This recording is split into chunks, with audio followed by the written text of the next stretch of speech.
క్రీస్తు ప్రభునందు ప్రియమైన సహోదరులారా, దేవుడు కరుణామయుడు. అతడు కారుణ్య సముద్రం,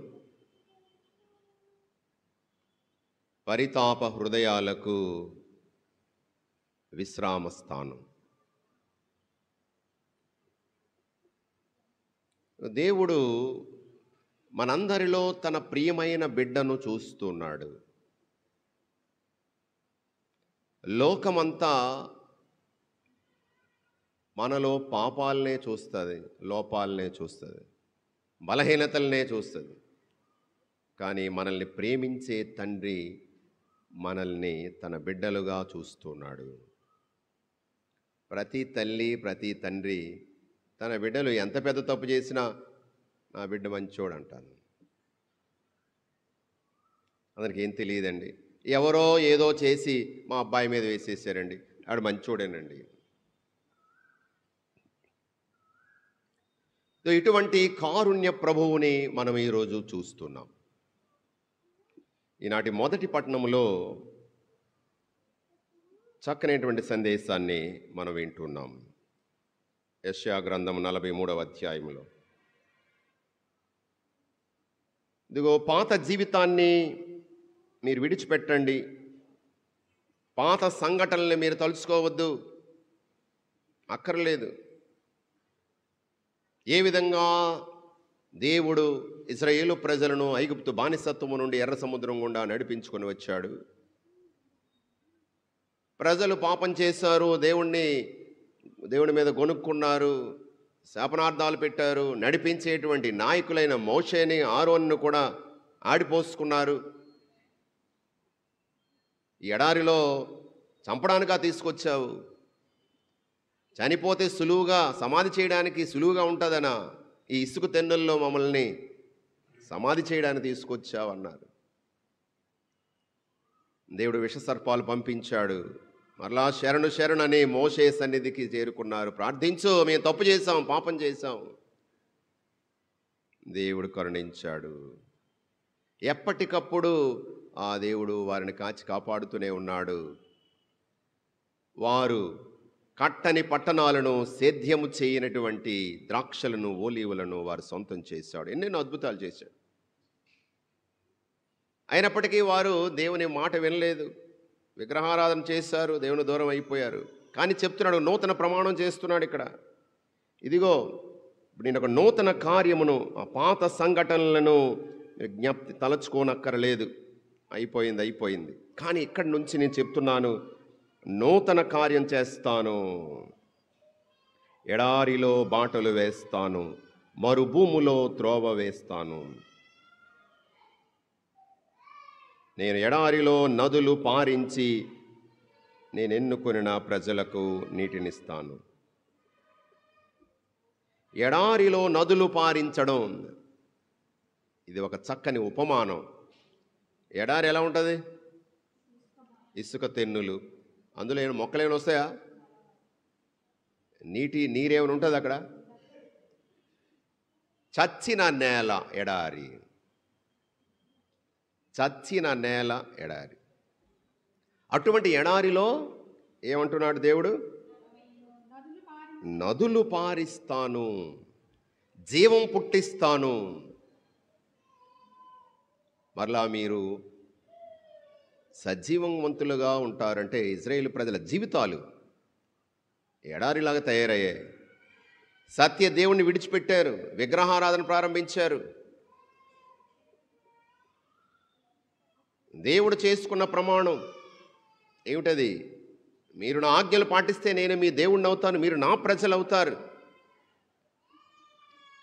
నేను జీవము గల దేవుడును, జీవజల నది ఊటను మీరు మరిచిపోయి విడిచిపెట్టి ఒట్టిపోయిన చెలమల వెంబడి వెళ్తున్నారు. కానీ తిరిగి మీ జీవితాల్లో మీకు జీవం పుట్టిస్తాను అంటున్నాడు. పాప క్షమాపణ, నూతన జీవం. ఇదిగో తాను చేసిన ప్రమాణాన్ని నిలబెడుతున్నాడు. క్రీస్తే వస్తూ ఉన్నాడు, కారుణ్యమూర్తి, క్షమామూర్తి. తన క్షమను చూపిస్తున్నాడు. మరుభూమిలో జీవం పుట్టిస్తున్నాడు, ఎడారిలో జీవం పుట్టిస్తున్నాడు. బతుకు మీద ఆశ కోల్పోయినప్పుడు, మృత్యు కోరల్లోనికి వెళ్ళిపోయినప్పుడు తిరిగి ఆ గొర్రె పిల్లను కాపాడుతున్నాడు. కాఠిన్యం కోరల్లోంచి కారుణ్యం కౌగుల్లోనికి ఒక చిన్న గొర్రె పిల్ల ఈరోజు వెళ్తూ ఉంది.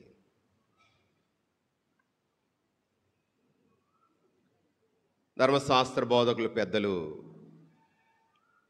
వ్యభిచారంలో పట్టుబడిన ఒక స్త్రీని లాక్కొని ఈడ్చుకొని వచ్చారు. రాళ్లతో, చేతుల్లో రాళ్ళున్నాయి. ఇదిగో మేము పట్టుకున్నాం, ధర్మాన్ని తప్పించి పాడు చేస్తున్నటువంటి ఒక స్త్రీని పట్టుకున్నాం, నీతి న్యాయాలు నిలబెట్టేవాళ్ళు మేమే, ధర్మశాస్త్రాన్ని అక్షరాల జరుగుతుందా లేదో చూసుకోవాల్సిన బాధ్యత మాది అన్నట్టుగా తీసుకొచ్చారు. ధర్మశాస్త్రం చెబుతుంది, యేసు దగ్గర తీసుకొచ్చారు. ధర్మశాస్త్రం చెబుతుంది, వ్యభిచారములో పట్టుబడితే అటువంటి వారు చావుకి అర్హులు. ధర్మశాస్త్రం లేవీకాండం 20వ అధ్యాయం 10వ వచనం చదవండి. లేవీకాండం 20వ అధ్యాయం 10వ వచనం. ఎవరైనా వ్యభిచరించనేని ఆ ఇరువురిని చంపవలసినదే. అది ధర్మశాస్త్రం. మరొక వాక్యం ద్వితీయోపదేశకాండము 12వ అధ్యాయము, ద్వితీయోపదేశకాండం 12వ అధ్యాయము 24వ వచనం. కనుక 24 12 24 వెయిట్ 12 కాదు, 22, ద్వితీయోపదేశకాండం 22వ అధ్యాయం 24వ వచనము, 22వ అధ్యాయం 24వ వచనము. వారిరువురిని నగర ద్వారము చెంతకు కొనిపోయి రాళ్లతో కొట్టి చంపాలి. అంటే వ్యభిచారం అనేటువంటి పాపములో పట్టుబడినటువంటి వారిని నగర ద్వారము, నగరానికి పొలిమేరలోకి తీసుకెళ్ళాలి, అందరూ చూస్తుండగా బహిరంగంగా రాళ్లతో కొట్టి చంపాలి. అది శిక్ష. అది ధర్మశాస్త్రం చెప్తుంది. అది నెరవేర్చడానికి వచ్చాము మేము.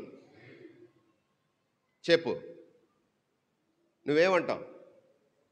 నిజంగా ధర్మశాస్త్రాన్ని నిలబెట్టే వాళ్ళైతే అదేదో చెప్పింది ఏదో చేసేయవచ్చు కదా. యేసు దగ్గరికి ఎందుకు తీసుకొచ్చారు? యేసు ఇలాంటి సందర్భాలు ఏదో అంటాడు, ఏదో మాట చెప్తాడు, విప్లవాత్మకంగా ఉంటున్నాడు. ధర్మశాస్త్రాన్ని నేను రద్దు చేయడానికి రాలేదు, దాన్ని నిలబెట్టడానికి వచ్చాను అంటున్నాడు. కానీ అతను ఇచ్చేటువంటి వాదనలు, అతను చెప్పేటువంటి మాటలు, తాత్పర్యాలు, వ్యాఖ్యానాలు, దాని యొక్క ఆంతర్యాలను కొత్తగా ఇస్తున్నాడు. Giving new interpretation. భాష్యం చెప్తున్నాడు. ఏం చెప్తాడు చూద్దాం. ఎలాగోలాగా యేసుని తన మాటల్లో పట్టుకొని తప్పుపట్టి శిక్షించడానికి ఒక ఉపాయం, కపటోపాయంతో వచ్చారు. ఏమనాలి? అడకత్తెరలు వేస్తున్నారు యేసుకి. అడకత్తెరలు, 3 అడకత్తెరలు వేస్తున్నారు. అడకత్తెర అంటే తెలుసా? అడకత్తెరలో పోక చెక్క అంటారు. అంటే ఈ పోక వక్కలు ఉంటాయి కదా, దాన్ని ముక్కలు చేయాలంటే అటు ఇటు కత్తెరలు ఉంటాయన్నమాట. రెండింటి మధ్య నొక్కుతారు. అటు వెళ్ళడానికి లేదు, ఇటు వెళ్ళడానికి లేదు, అందులో నలిగిపోవాలి, బయటపడడానికి అవకాశం లేదు. అలాంటి అడకత్తెరలు 3 అడకత్తెరలో పెట్టడానికి ప్రయత్నం చేస్తున్నారు. మొదటిది మోషే ధర్మశాస్త్రం పాటించాలి. రెండవది ఆ అడకత్తెర రెండవ పక్క ఏమిటంటే పొలిటికల్గా మోషే ధర్మశాస్త్రం ఏం చెబుతుంది? దాని ప్రకారంగా వెళ్ళిపోవాలి. అంటే దాని అర్థం ఏంటి? చంపేయాలి. మరో ప్రక్క రోమీయుల పాలనలో ఉన్నారు వాళ్ళు. రోమన్లు పరిపాలిస్తున్నారు. సీజరు, అగస్తస్ సీజరు, తర్వాత పిలాతు, ఇలాంటి వాళ్ళ యొక్క అధికారంలో ఉన్నారు. కాబట్టి యూదులకు ప్రజలను చంపే హక్కు, యూదా ప్రజలకు తోటి యూదులను చంపే హక్కు, అధికారము లేదు. వాక్యం చూద్దాం. యోహాను సువార్త 18వ అధ్యాయము. యోహాను సువార్త 18వ అధ్యాయంలో తీసుకొచ్చారు. ఇదిగో ఇతను దేవద్రోహం చేశాడు, దేశద్రోహం చేశాడు, ఇతన్ని శిక్ష వేయండి అని చెప్పి పిలాతు దగ్గర తీసుకొచ్చారు యూదులు. 31వ వచనం. అందుకు పిలాతు, మీరే ఇతన్ని తీసుకుని వెళ్ళి మీ చట్ట ప్రకారము విచారింపుడు అన్నాడు. అంటే దానికి సమాధానం ఏం చెప్తున్నారు? ఎవరికి మరణదండన విధించుటకు అధికారము మాకు లేదు. కాబట్టి ఆ విధంగా మరణదండన విధిస్తే రోమన్లకు వ్యతిరేకమవుతుంది. ఈ రెండింటి మధ్య ఒక అడకత్తెర. ఇంకా రెండవది, this is political trial test. ఇక రెండవది మోరల్ టెస్ట్, నైతిక పరమైనటువంటి అడకత్తెర. ఏమిటది? చంపొద్దు, పాపం వదిలేయండి, తప్పులు ఎవరు చేయరు, అందరం కూడా పాపాత్ములమే కదా, వదిలేయండి పాపం. వ్యభిచారం అన్నటువంటిది ఒక్కరు చేసేది కాదు, ఇద్దరు కూడా చేసేది. మరి ఆ మనిషి తప్పించి పారిపోయాడు, దొరికిపోయింది స్త్రీ.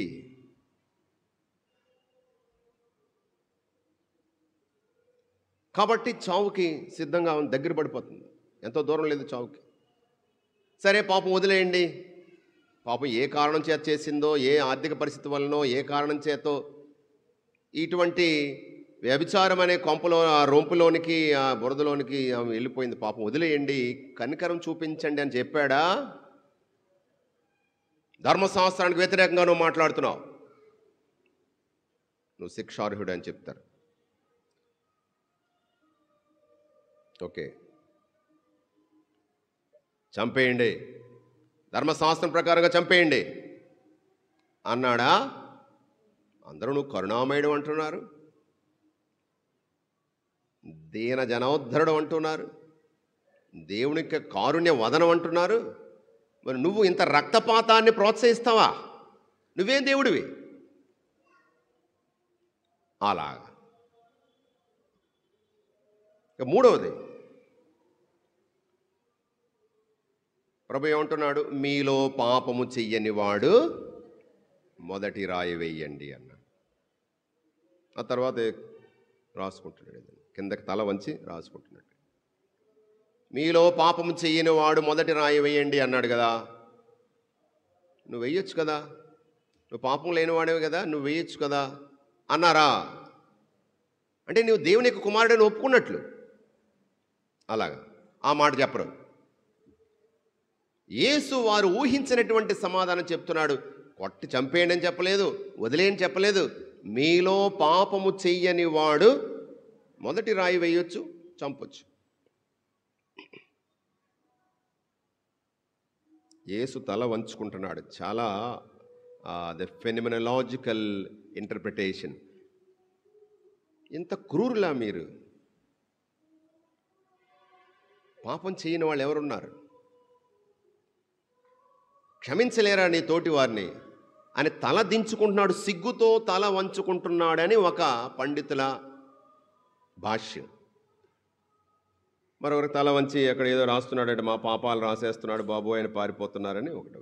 అదే కానీ ఇదిగో వారికి ఒక అవకాశం ఇస్తున్నాడు, వదిలి వెళ్ళిపోవడానికి ఒక అవకాశం ఇస్తున్నాడు. రహస్యంగా ఒకరి తర్వాత ఒకరు రాళ్ళు విడిచిపెట్టి వెళ్ళిపోతున్నారు. గుంపుగా వచ్చిన వాళ్ళు ఇప్పుడు ఒక్కరూ లేరు. రాళ్ళు పడి ఉన్నాయి. ఆ రాళ్ల గుట్ట మధ్యలో సిగ్గుతో, భయంతో, వణికిపోతూ, చెమటలు కారుతూ ఒక స్త్రీ ఒక సాధు గొర్రె పిల్లలాగా ఒదిగిపోయి ఉంది.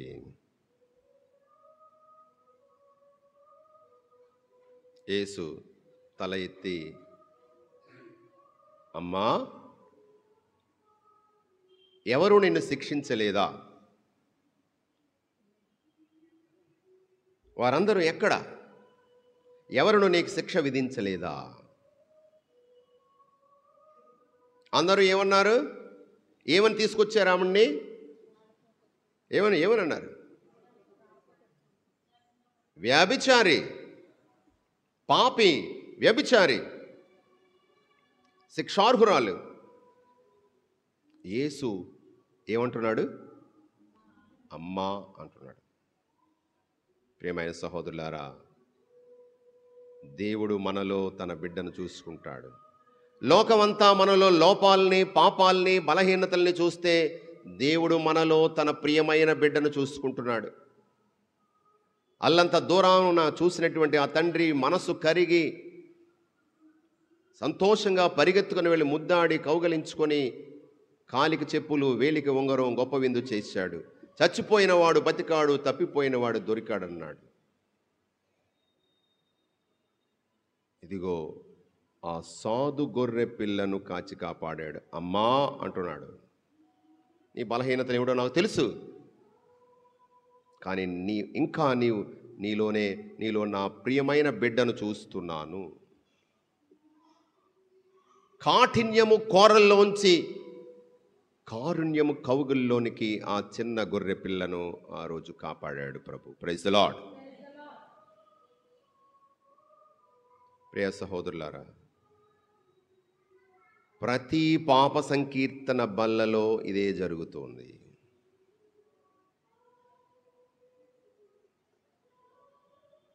గర్జించే సింహములాగా మనల్ని హెచ్చరించే ప్రభువు పశ్చాత్తాపపూరిత హృదయంతో ఆ పాప సంకీర్తన బల దగ్గరికి వెళ్ళినప్పుడు, ఆ స్వస్థత కోనేరు దగ్గరికి వెళ్ళినప్పుడు, ఆ కారుణ్య ఆసనాన్ని దగ్గరికి వెళ్ళినప్పుడు, అమ్మా అని, నా బిడ్డ అని ప్రభు కౌగలించుకుంటున్నాడు. అది దేవుని యొక్క ప్రేమ. ప్రియ సహోదరులారా, మనము నమ్మకంతో, ధైర్యంతో ఆ ప్రభు సన్నిధికి రావచ్చని ప్రభు చెప్తున్నాడు. ఇదిగో వ్యభిచారము అన్నటువంటిది 3 రకాలు. శారీరకమైనటువంటి పాపం వ్యభిచారము, స్త్రీ పురుషుల యొక్క కలయిక.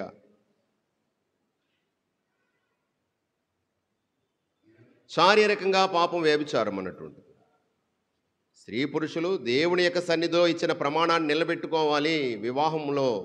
వివాహము కాకముందు, వివాహ అంతస్తులోనూ దేవునికి ప్రియమైన బిడ్డలుగా ఉండాలి, పవిత్రత నిలబెట్టుకోవాలి. వివాహము అయిన తరువాత భార్యాభర్తలు మాత్రమే ఈ పవిత్రమైనటువంటి శారీరక బంధాన్ని కలిగి ఉండాలి. దానికి మించి ఇక ఎటువంటి అపవిత్రమైన బంధాన్ని కలిగి ఉండకూడదు. ఇది దేవుడిచ్చినటువంటి ప్రమాణం, దేవుని సన్నిధిలో చేసిన ప్రమాణము. కష్టములో, సుఖములో, బాధలో, సౌఖ్యములో నేను నిన్ను విడిచిపెట్టను, నిన్ను తోడుగా ఉంటాను, నీడగా ఉంటాను, నిన్ను నేను ప్రియముగా చూసుకుంటాను, విశ్వసనీయంగా నీవే నా జీవితంలో మరొక వ్యక్తికి స్థానం లేదు, మూడో వ్యక్తికి స్థానం లేనటువంటి బంధము నిలబెట్టుకుంటామని భర్త భార్య దేవుని సన్నిధిలో ప్రమాణం చేస్తున్నారు. దీనికి మించి చేసే ప్రతి పని కూడా, శారీరకంగా చేసే ప్రతి పని కూడా వ్యభిచారం. ప్రభు చెప్తున్నాడు, పునీత పౌలుని ద్వారా పలికిస్తున్నాడు. 1 కొరింథీయులు 3వ అధ్యాయం 16వ వచనము.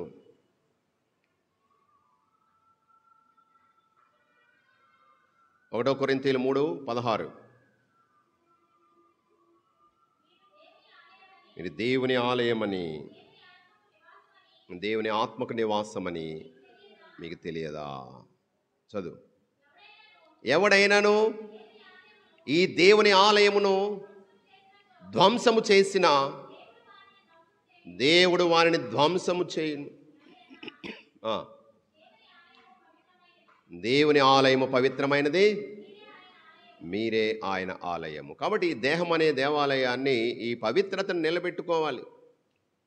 దేవుడు మనల్ని హెచ్చరిస్తున్నాడు. సప్త సంస్కారాలతో దాన్ని పవిత్రంగా ఉంచుతూ కాపాడుకోవాలి. అన్ని ఆపదలు, అపాయాలు, ప్రమాదాలు, పాపపు క్రియల నుండి దాన్ని పరిశుద్ధపరుచుకొని కాపాడుకుంటూ నడిపించుకుని వెళ్ళాలి. రెండవది మానసికమైనటువంటిది. తలంపుల్లోనే, మనసులోనే పాపం చేస్తున్నాం. మత్తయి సువార్త 5వ అధ్యాయం చూడండి, వాక్యం చూడండి. ఇదిగో మీరెంతవరకు విన్నది ఒకటి, ఏమిటది? వ్యభిచరింపరాదన్నారు. నేను చెప్తున్నాను, కామేచ్ఛతో స్త్రీని చూచు ప్రతివాడును, పురుషుడు స్త్రీని పురుషుడు, పురుషుడు స్త్రీని ఆ క్షణముననే తన హృదయములో ఆమెతో లేదా ఆయనతో, అతనితో వ్యభిచరించుచున్నారు. ఆ క్షణమే పాపపు ఆలోచనతో, కామేచ్ఛతో, ఆ ఆలోచన, ఆ చూపు, ఆ ఆలోచన వచ్చినప్పుడే పాపం చేస్తుంది. పాపం అంటే ఒక క్రియ కాదు, ఆలోచనతో ప్రారంభమవుతుంది. ఇదిగో మానసికంగా కూడా వ్యభిచరిస్తూ ఉన్నాము పాపం చేసినప్పుడు, ఆ తలంపుల ద్వారా. ఇక మూడవది ఆధ్యాత్మికమైనటువంటి వ్యభిచారం అనండి, అపవిత్రత అనండి. ఏమిటి? నేను మీ దేవుణ్ణి, మీరు నా ప్రజలు. వధూవరులకు ఉన్నటువంటి బంధం లాంటిది స్త్రీ సభకు, సంఘానికి దేవుడికి ఉన్నటువంటి బంధం. మీ హృదయ సింహాసనంలో ఎవరున్నారు ఈరోజు? జీవపు ఊటను విడిచిపెట్టి వట్టిపోయినటువంటి సెలయేళ్లకు, ఎండిపోయిన సెలయేళ్ల వైపు మీరు పరిగెత్తున్నారు. సత్య దేవుణ్ణి విడిచిపెట్టి రాళ్ళు, రప్పలు, ఆ విగ్రహం అక్కడ పూజించడం, ఈ చెట్టు, ఇల్లి ముహూర్తాలు, ఇల్లి జాతకాలు. అంటే దేవుడు ఏం చెప్తున్నావు? నిన్ను నమ్మను, నేను నీ మీద నమ్మకం లేదు నాకు. అలా చెట్టు మీద నమ్మకం ఉంది, ఇల్లి రాయి మీద నమ్మకం ఉంది, నీ మీద లేదు నాకు నమ్మకం. అదే చెప్తున్నాను.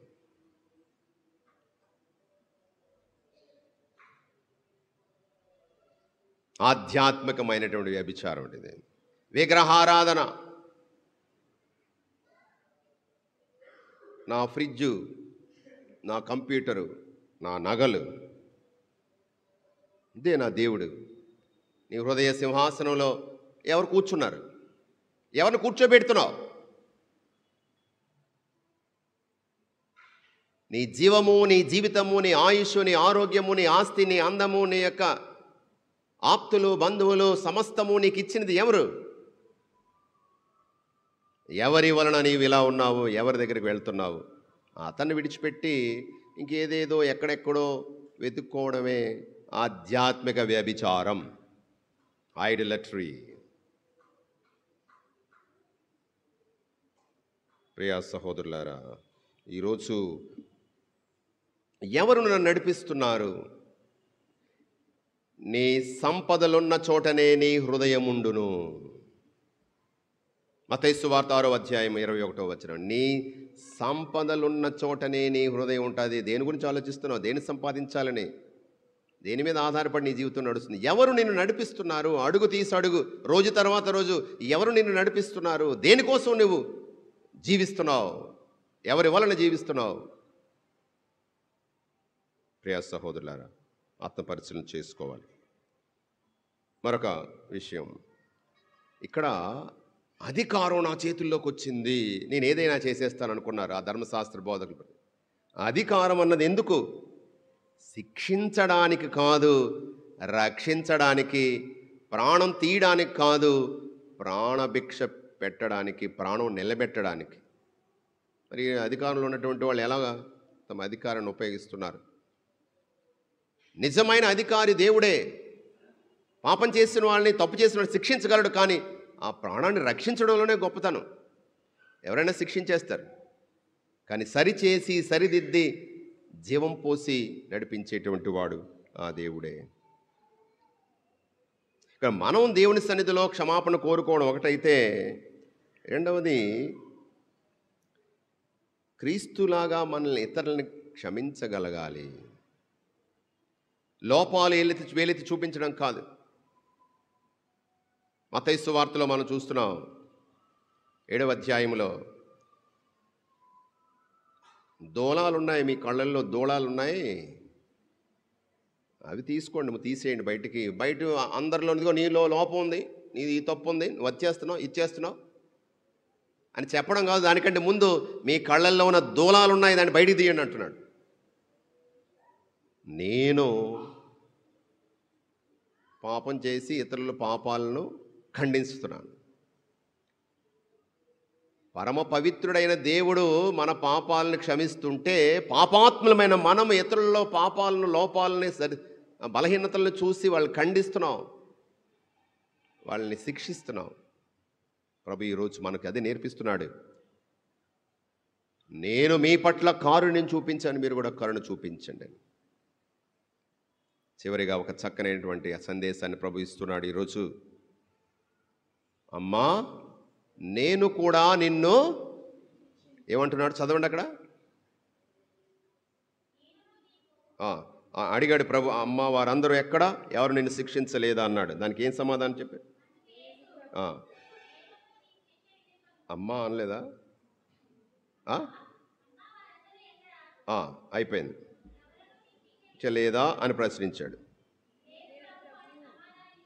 లేదు ప్రభు అన్నది. నేనును నీకు శిక్ష విధించను, కాబట్టి నువ్వు వెళ్ళిపోయి నువ్వు ఎలా ఉన్నావు అలాగే పాత జీవితం అలా జీవించు అన్నాడా? ఇక పాపము చెయ్యకు. దేవుడు నీకు ఇచ్చిన గొప్ప అవకాశం ఇది. ప్రాణం పోవలసింది ఈరోజు నీ చావు.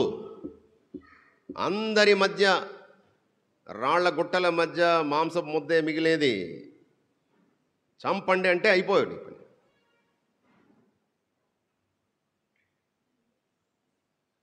మృత్యు కోరల్లోంచి నేను కాపాడాను. మరొక అవకాశం నీ జీవించడానికి, నీ జీవితానికి మరొక అవకాశం. పాత జీవితాన్ని విడిచిపెట్టు, చీకటి బతుకుని విడిచిపెట్టు. ఇప్పటికైనా మించిపోలేదు, కొత్త జీవితం ప్రారంభించు. ఈరోజు ఆమెకు చెప్పిన మాట మనందరికీ చెప్తున్నాడు. వ్యభిచారం అని కాదు, ఏదో దొంగతనమో, మరొక అబద్ధాలు ఆడడమో, మరొకటో ఇతరులు మోసం చేయడమో, వ్యక్తిగతమైన బలహీనతలో, ఒక్కొక్కరికి బలహీనతలో మరలా అదే పాపం చేస్తూ మనం అందులోనే ఉండిపోతున్నాం. కానీ పాప సంకీర్తనలో చెప్తున్నాడు ప్రభు, ఇక పాపము చెయ్యకు. ఈ పాపాన్ని క్షమిస్తున్నాను, కానీ ఇక పాపం చెయ్యకు. ఆ విధంగా జీవించు. God is giving us still another chance. మరొక అవకాశాన్ని ప్రభు ఇస్తున్నాడు. నేను ఎలా ఉపయోగిస్తున్నాను? ఇటువంటి పాప క్షమాపణ ఆ ప్రభు మనకు పాప సంకీర్తనలో ఇస్తున్నాడు. ఈ పాప క్షమాపణ అంత సులువుగా వచ్చింది కాదు. తన ప్రాణం పెడితే గాని మన పాపాల కోసం పరిహారము చెల్లించి శిక్ష పడవలసిన మనకు ప్రాణభిక్ష పెట్టాడు, తన శిక్షను అనుభవించి. కాబట్టి పాప క్షమాపణ సులువుగా వచ్చింది కాదు. ఒక ప్రాణం పోతే గానీ మన ప్రాణాలు నిలబడలేదు. కాబట్టి పాప సంకీర్తనలో వెళ్ళాడు, దేవుడు క్షమించేస్తాడులే, దేవుడు క్షమించేస్తాడులే, దేవుడు కరుణామయుడు కదా, సులభముగా కోపపడువాడు కాడు. కాబట్టి మనం ఎన్నిసార్లు పాపం చేసినా పర్వాలేదు, అతను క్షమిస్తూనే ఉంటాడు అని చెప్పి పాపం మీద పాపము మూట కట్టుకోవద్దు అన్నది. మూట కట్టుకోవద్దు. మూట కట్టుకోవడం అంటే ఏంటి? మూట కట్టుకోవడం, మూటలు ఏంటా మూటలు?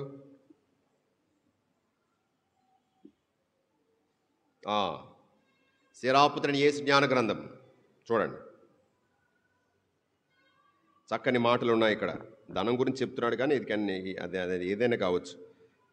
నీవు కోరుకున్నదెల్లా, 2వ వచనంలో, సంపాదించి యత్నము చేయకము, నీ హృదయ వాంఛల ప్రకారము ప్రవర్తించకము. నీ హృదయ వాంఛల ప్రకారంగా నువ్వు ప్రవర్తించొద్దు. మనస్సు వెళ్ళిన ప్రతి చోటికి మనిషి వెళ్ళకూడదంటారు. మనసు తెగ తిరిగేస్తుండే, తెగ ఆలోచనలు వచ్చేస్తుండే, అక్కడికి వెళ్ళిపోకూడదంట. కళ్ళు వెళ్ళే ప్రతి చోటికి కాళ్ళు వెళ్ళకూడదని అంటారు.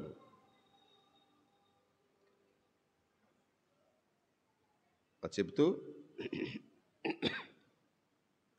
4వ వచనం, నేను పాపం చేసినా శిక్ష పడలేదు కదా అనుకోవద్దు. ప్రభువు దీర్ఘకాలము సహించు ఊరకుండును, దేవుడు క్షమించకపోడులే అని ఎంచి పాపం మీద పాపము మూటగట్టుకోవలదు. ఆయన కృప కోపము రెండూ ప్రదర్శిస్తాడు. క్షమించేస్తాడని చెప్పి పాపం మీద పాపం మూట కట్టుకోవద్దు. మూట కట్టుకోవడం ఏంటంటే, మూట డ్రెస్ వేసుకుంటాం, సూపర్ డ్రెస్. ఎన్నాళ్ళు వేసుకుంటావు? ఎన్ని రోజులు వేసుకుంటారు? 1 రోజు లేదా 2 రోజులు, నీ వాడకాన్ని బట్టి. వారాలు నెల వేసుకొని తిరగం కదా. తిరుగుతారు ఎవరన్నా? మురికి పడితే పక్కన పెడతాం, టవల్సో బెడ్షీట్సో మరొకటో అలాగా మనం వేసుకున్నవి వదిలినవి అక్కడే మురికైనవి అన్నీ కూడా మూట కడతాం. మూట రోజులు ఎక్కువ కొద్ది పెద్ద మూట అయిపోద్ది. మూట సైజు పెరిగిపోతుంటుంది. ఇంట్లో దాచుకుంటారు ఎవరైనా? ఏం చేస్తారు? చాకలికి ఇచ్చి ఆ మూటనే చాకలికి అప్పచెప్తాం, లేకపోతే మనమే ఉతుకుతాం. అంతే తప్ప మూటలు కట్టుకొని మోసుకెళ్తారు ఎవరన్నా? ఆ మూట అక్కడ కాదు, ఇక్కడ పాపం అనే మురికి బట్టల మూట ఇక్కడ. మనం ఎంత అందంగా సుందరంగా తయారైనా లోపల మూట, మురికి మూట, దుర్గంధం కొట్టే మూట లోపల ఉంది. దాన్ని శుభ్రం చేసుకోవాలి. మరి ఈరోజు నేను అలాగాని ప్రవర్తిస్తున్నాను, అలా మోసుకెళ్తున్నానేమో. ఈరోజు దేవుడు పిలుస్తున్నాడు, శుభ్రమైన జలాలను మీ మీదకు పంపిస్తాను, మీ హృదయాలను శుద్ధి చేస్తాను, రండి. మీ పాపములు సింధూరము వలె ఎర్రగా ఉన్నా, కెంపు వలె ఎర్రగా ఉన్నా, దాన్ని మంచుగా ఉన్నిలాగా శుభ్రం చేస్తానంటున్నాడు. దేవుడిచ్చినటువంటి గొప్ప అవకాశము, ఈ యొక్క తపస్సు కాలము, ఈ ప్రార్థనా సమయము, పాప క్షమాపణ ద్వారా, సంకీర్తనం ద్వారా మనకు ప్రభువు తన కరుణను చూపిస్తున్నాడు. దేవునికి వందనాలు తెలియజేసుకుందాం, ప్రార్థన చేసుకుందాం. కృపా సత్య సంపూర్ణైన దేవా, మా ప్రియమైన పరలోక తండ్రి, లోకమంతా ఆ స్త్రీని పాపిగానే చూసింది, కానీ నీవు అమ్మ అంటున్నావు. నీ సన్నిధికి వచ్చిన మేమందరం కూడా ప్రభువా నీ బిడ్డలమే. లోకమంతా మాలో లోపాలు, పాపాలు, బలహీనతలు చూస్తే నీవు మాత్రమే నా బిడ్డ అని పిలుస్తున్నావు. పరిగెత్తుకొని వెళ్ళి కౌగలించుకొని ముద్దాడినటువంటి ఆ తండ్రిలాగా ఆ దుడుకు చిన్నవాళ్ళం మేమే ప్రభువా. స్వీకరిస్తున్న దేవా నీకు వందనాలు, స్తోత్రాలు. మృత్యు కోరల నుండి ఆ సాధు గొర్రె పిల్లను నువ్వు రక్షించిన విధముగా, కాఠిన్యం కోరల్లో నుండి కారుణ్యం కౌగుల్లోనికి నువ్వు తీసుకుంటున్నావు ప్రభా. పాప సంకీర్తనానికి వచ్చిన ప్రతిసారి దేవా మరలా మేము పాపం చేస్తూ నీకు దూరం అయిపోతున్నా, మమ్మల్ని విడువని ఎడబాయినటువంటి వెతుక్కుంటూ వచ్చే దేవుడవు నీవు. ఇక పాపము చెయ్యవద్దమ్మా అంటున్నావు. దేవా, నీ కరుణను కొన్నిసార్లు మేము చాలా లైట్గా తీసుకుంటాం, సులువుగా తీసుకుంటాం, పర్వాలేదులే అనుకుంటాం. పాప సంకీర్తన ఉంది కదా, మరలా మరలా పాప సంకీర్తన చేసే వచ్చులే, పర్వాలేదులే అని చూస్తూ ఉంటాం. కోపము కృప నీ చేతుల్లో ఉన్నాయని మేము వింటూ ఉన్నాం, చదివాం. దేవా, నీ మంచితనాన్ని, నీ కరుణను మేము చేతగానితనంగా తీసుకుంటున్నావేమో, అలుసుగా తీసుకుంటున్నావేమో ప్రభువా, మమ్ము క్షమించండి. ఇక పాపము చేయవద్దని చెప్తున్నావు. మరలా మరలా ఆ పాపంలో పడిపోకుండా నీ పరిశుద్ధాత్మతో మమ్మ నింపి నడిపించమని మీ కుమారుడును మా ప్రభువైన యేసుక్రీస్తు పరిశుద్ధ నామమున వేడుకొనుచున్నాం తండ్రి. ఆమేన్.